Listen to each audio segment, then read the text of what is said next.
So this is the main kind of concept that I am bringing towards this episode. Now, let's try and break this down. So we've seen this before earlier on in the episode. So you start at the source, the tree of life, and that's Ein Sof, that's the monad, that's the one and all that is, all that ever can be.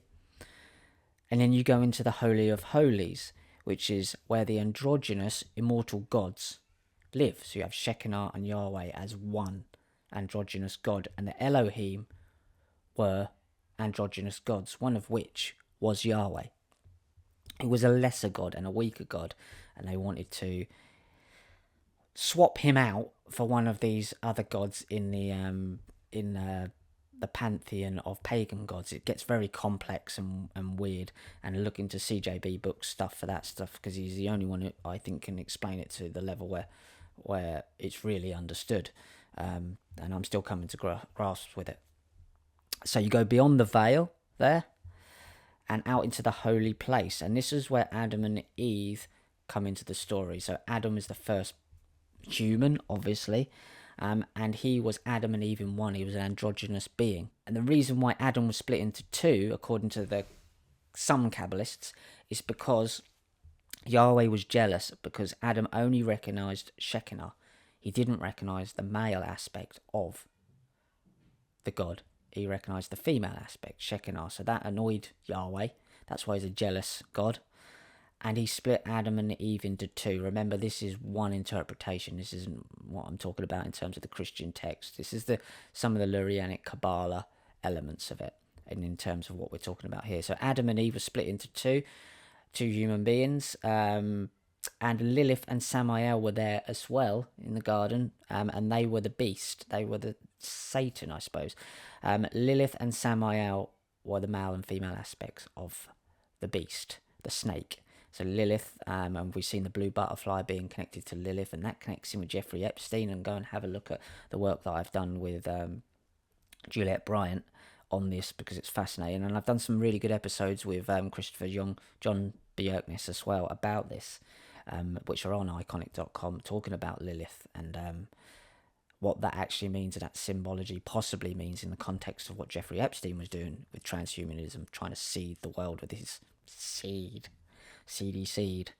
Adam and Eve were there then, and Lilith and Samael were in the courtyard and in the tabernacle.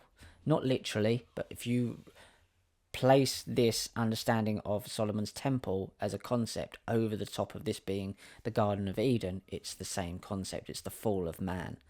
So the Garden of Eden was the courtyard. It's where Adam and Eve fannied about for a bit, where everything was fine and everything was free, and you didn't need to toil the land, until they got to the fruit of the tree of knowledge of good and evil, which they were supposed to not have.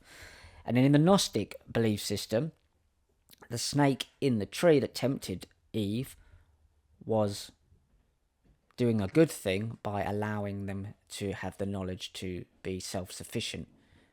Whereas in the Christian text, it's the reversal. It's that was evil, and they started to sort of become egotistical and want to be like gods. So we come to the tree of knowledge of good and evil there. So Samael, one part of the beast with Lilith, the male part, tempts Eve into eating from the apple, from the tree of knowledge of good and evil, and that knowledge is punished by Yahweh, who's annoyed still about Shekinah overshadowing him. He punishes them by giving them flesh. So no longer were they androgynous, these beings. Adam annoyed Yahweh by not recognizing him, and then became Adam and Eve, split down the middle, male and female. And then they annoyed them again by eating from the tree of knowledge of good and evil. Thus, they were worried about them possibly becoming gods.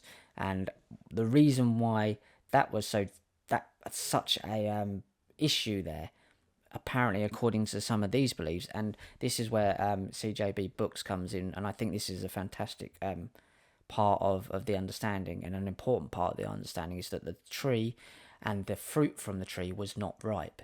it wasn't ready to be eaten. So the technology that these guys had the knowledge to create wasn't ready. Humans weren't ready for that. The atom bomb. Look for that. We weren't mature enough. The fruit wasn't mature enough. So for eating from that tree of knowledge of good and evil, they were clothed. They became human. They were no longer immortal beings, and they were exiled from the Garden of Eden.